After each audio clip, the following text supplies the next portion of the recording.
Well, first of all, I'd like to say hi, everybody. It's interesting times. Thank you, by the way, Al and David, and them for putting on, for pursuing and persisting with the conference. Uh, Look, I wanted to start by, first of all, my name is Manish Goel. For those of you who don't know me, I'm the CEO of TrustSphere. What we do is relationship analytics or network analytics, or some of you may know it as O&A. What we're really doing is understanding relationships and leveraging networks across an organization. Today, I wanted to start by, I mean, obviously, from at the moment, we've heard a lot over the last couple of days on how data and analytics is critical to helping navigate what's coming up next. And I don't think anybody really knows what's coming up next, but data and analytics is going to play a pivotal role in whatever that next looks like. And from our perspective, our clients are certainly finding, and what I wanted to share with you today is how network data actually helps provide a map, if you will, of to guide smarter decision making through the organization in terms of what that next looks like. And it brings together sort of unbiased data, real time data, and sort of empirical data around how an organization is functioning and collaborating. I wanted to start though by sharing sharing a pre-COVID client experience with you. And this is with a large bank that we work with. I think it's a question that we're hearing more and more in the post-COVID environment. But it was a large bank that we were working with, and they wanted to assess the impact of remote working on collaboration. They wanted to look at what that looked like versus productivity, performance, engagement, innovation, and attrition. And the backdrop to this, the bank had been acquiring a number of different organizations, and as a result of that, they ended up with a number of remote working teams versus, or at least remote from central offices. So they had an interesting mix there.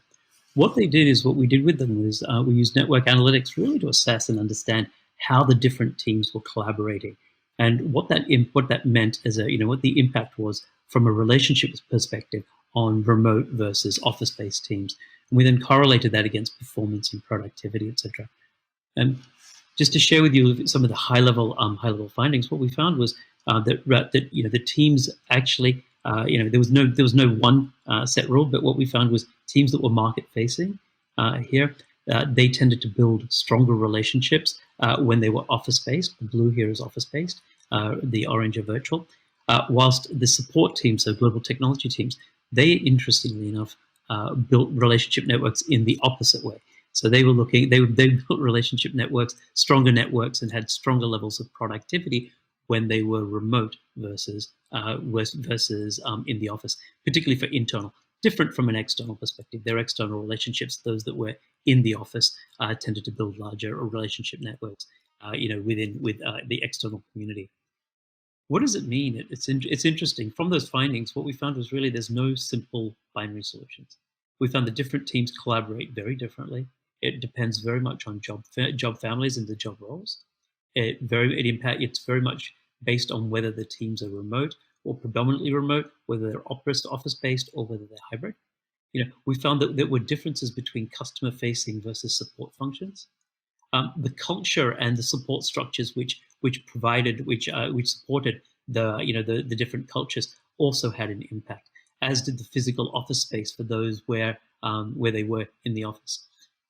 We also found, interestingly enough, a new set of influences that emerge within the distributed environment. And networks were crucial in terms of being able to provide that. It's interesting, and it leads me to to an interesting study that I'm not sure if many of you have seen this, but McKinsey put out a really interesting study on network of teams.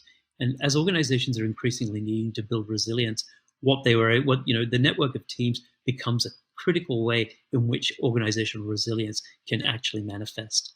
If you think about this, the way that organizations respond is it's not so much in a command and control environment, but by distributing distributing and empowering a lot of the decision making back to teams and out onto the field. It's a very interesting study if you get a chance to see it. If you get a chance to read it, at our end, we also see that from a network perspective, what relationship analytics or what network analytics allows you to understand is what that gives you a bird's eye view on how the organization is functioning. So it gives you a very quick view as to where the critical hubs are, where are the potential bottlenecks, which parts of the organization happen to be isolated, or which groups are becoming detached from the rest of the organization. within the framework of a crisis like this, it's allowing our clients to get a very quick understanding as to where they need to triage or where they need to provide greater levels of assistance.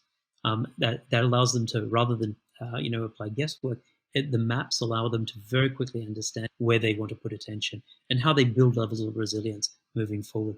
At the individual end, it also starts to show individuals who may be overloaded or risk of burnout. I'm sure most of you are zoomed out, as the case may be. There's lots of work going on that front. Who are the critical people that sit in the critical roles? And as organizations come through, a new set of answers is also emerging. Leaders play a particularly important role in this environment to ensure resilience. And classically, we always look at leaders as having strong IQ and EQ.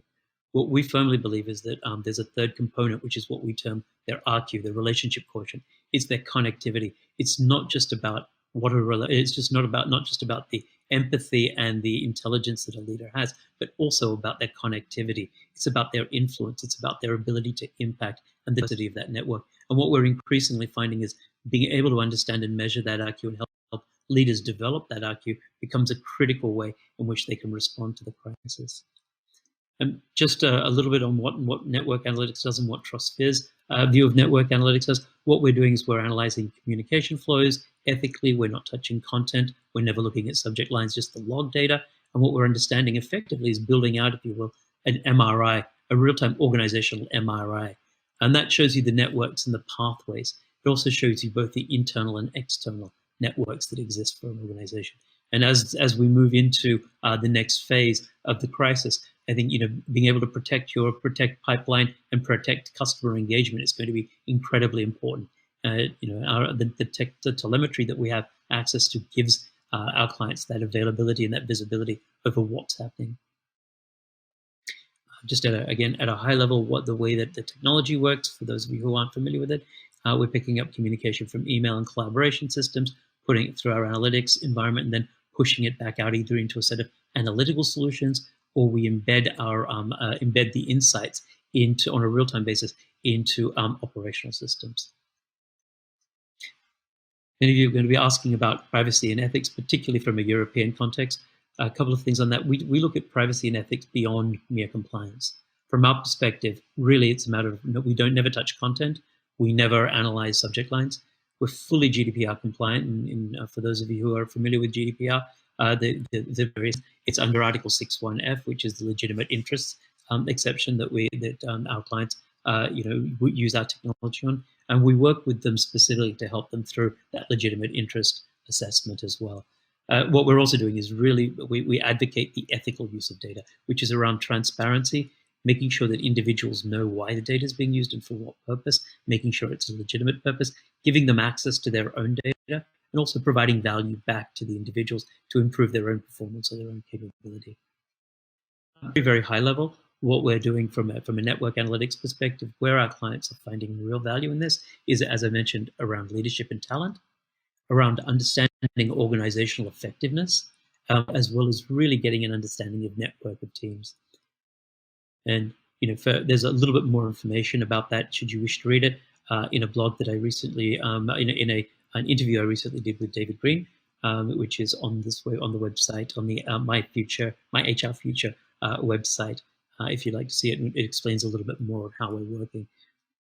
At the end of the day, we're here to help. I mean, we're working with a number of our clients to solve some of their real-time problems, and as they're going, we firmly believe that the network telemetry and the visibility we can provide over another dimension to how an organization is functioning is extremely important, and where we can help, we would really like to work with you, you and your organizations, to get us through the crisis.